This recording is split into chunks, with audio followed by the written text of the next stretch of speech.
Hello દોસ્તો, જય શ્રી રામ, બધાનું સ્વાગત છે ફરી એક મસ્ત મજાના નવા વ્લોગમાં। અને આપણે આવી ગયા છીએ કળસારના બધેશ્વર મહાદેવના દર્શન કરવા માટે। તો દરિયાની અંદર એકદમ બહુ મસ્તીનું મંદિર છે। નીલકંઠ મહાદેવના દર્શન કરવા ગયા હોય ને એવી જ આપણને ફિલિંગ આવે છે। અને આ પણ ઇતિહાસ એવો જ છે કે પાંડવો દ્વારા સ્થાપિત છે આ લિંગ। તો આપણે એના દર્શન કરી લઈએ। તો હાલો મારી યારે તમને પહેલાં દર્શન કરાવવું અને પછી આપણે એનું વાતાવરણ કંઈક આપણે જોઈએ।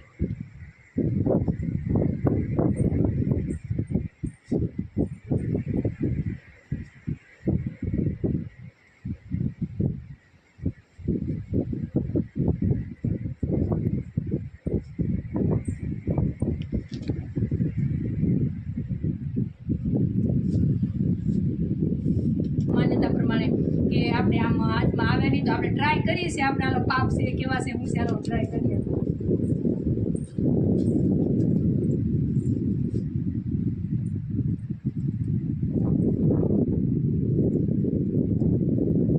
તો આપણે આપણા હાથ તો જો અડી ગયા છે, તોય થોડીક જગ્યા પડી રહી છે, આપણા હાથ અડી ગયા છે એટલે કદાચ ને પાપ હશે નહીં એવું લાગે, ખબર નહીં શું હોય।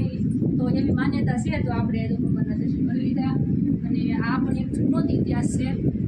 જ્યારે પાંડવો એમને બધે ફરતા ફરતા વનવાસમાં ફરતા આવ્યા ને તો આખા કાંઠા વિસ્તારમાં એને બધે ને જ્યાં જ્યાં એ રોકાણા હતા ને ત્યાં એને શંકર ભગવાનની લિંગ બનાવી અને એને પૂજા કરી હતી।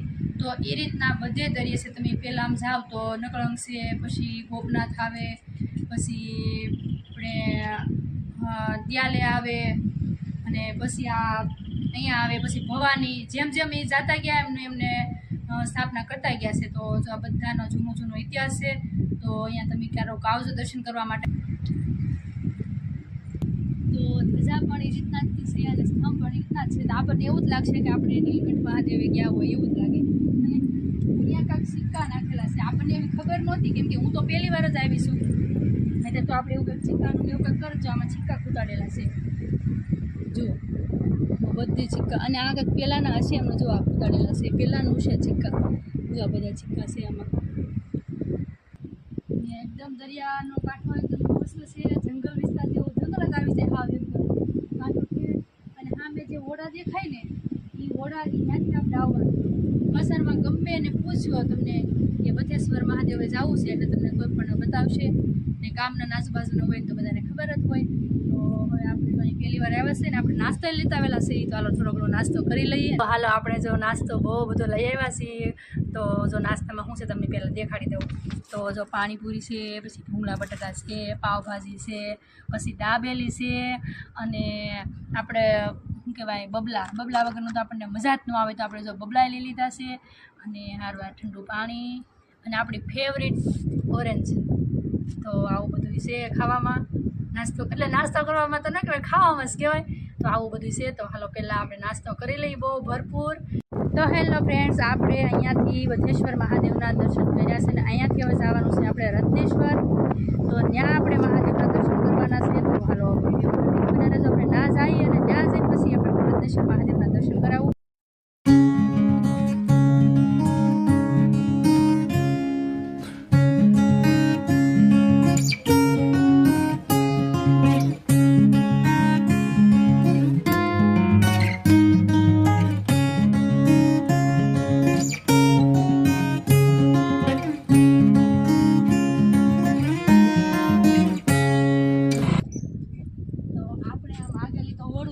મેં કોઈ દિવસ નજીક ઓળું નહોતું જોયું, તો આપણે છે ને નજીક જઈને ઓળું જોઈ લઈએ કેવું છે। જુઓ અહીંયા જો આ ડંકી જેવું છે કાંઈક, આ શું છે? પંપ ખેંચવા માટે, પાણી ખેંચવા માટે છે ને, જો આવું છે બધા આ ડંકી છે। જો આમાં ખેંચવાનું પાણી, અહીંયા આમાંથી પાણી આવતું છે, એવી રીતના કંઈક હશે, આપણને તાની ખબર નથી કાંઈ સિસ્ટમ। જો આવું છે બધું ઓળું।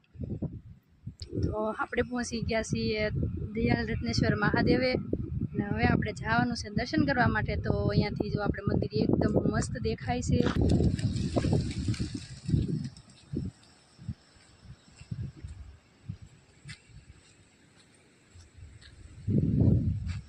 તો એ આપણે આવીએ એટલે એને થોડીક બીક લાગે એટલે ઉઠે તો ખરા જ નહીં બિચારા।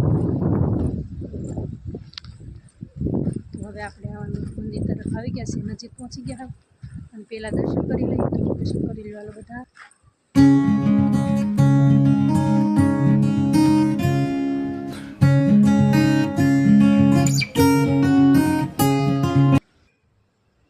હાલો ભગવાનના દર્શન કરી લઈએ આપણે. તો આ પણ એક જે લિંગ છે ને, આ એ પાંડવો દ્વારા સ્થાપિત છે. પાંડવોએ ત્યાંની સ્થાપના કરેલી છે. તો એ જ જૂનું મંદિર છે ને એ જ જૂની સ્થાપના છે. આ એ જ શંકર ભગવાનની લિંગ છે. તો આ ગુફા છે ને, આ ગુફાની અંદર શંકર ભગવાનની લિંગની સ્થાપના છે કરેલી. પણ અત્યારે પાણી આવી ગયું છે એટલે આપણે અંદર દર્શન કરવા માટે નથી જતું, કેમ કે પાણી ફૂલ અંદર આવી ગયું છે. ફરી ક્યારેક આવશું ત્યારે આપણે દર્શન કરાવશું. ને અહીંયાથી 20 ફૂટ જેટલો અંતરમાં છે આ ભગવાનની સ્થાપના લિંગ છે અંદર, પણ આપણે અત્યારે જઈશું નહીં. અને એકદમ બરોબર બપોરના 12 વાગે આપણે આવ્યા ને તો મેઘધનુષ તણાય એવો અહીંયા અહેસાસ થાય છે. તો અહીંયા દ્રશ્ય એકદમ મસ્ત ઊભું થાય છે. અહીંયાનું વાતાવરણ અને લોકેશન એક નંબર છે. અને ઉપરથી મેઘરાજા પણ આવવાની તૈયારીમાં છે. ને આપણે થોડોક આરામ કરવા બેઠી ગયા અહીંયા. ને હવે નાસ્તામાં પણ પાછું આપણા માટે થોડું ઘણું કંઈક ખાવી ગયું છે નાસ્તો કરવા માટે, કેમ કે ત્યારે તો બહુ બધું ખાધું હતું અને હવે પાછો નાસ્તો છે આ. તો હવે થોડો નાસ્તો દરિયાકાંઠે આપણે આવ્યા હોય તો આપણે ખાવાની વસ્તુ બહુ બધી લાવીને તો જ મજા આવે. એમને તો અને ભૂખે એટલી લાગે તમે ગમે એટલું ખાવ, કેમ કે અમે ત્યાં બધેશ્વર મહાદેવ ગયા ત્યાં એટલું બધું ત્યાં બધું ખાધું. તો અહીંયા આવ્યા ને તો હવે આપણે એમ થાય કે અહીંયા નાસ્તો કરી લઈએ, કેમ કે અત્યાર સુધી બેઠી ગયા અને સાંજના 4-5 જેવો ટાઈમ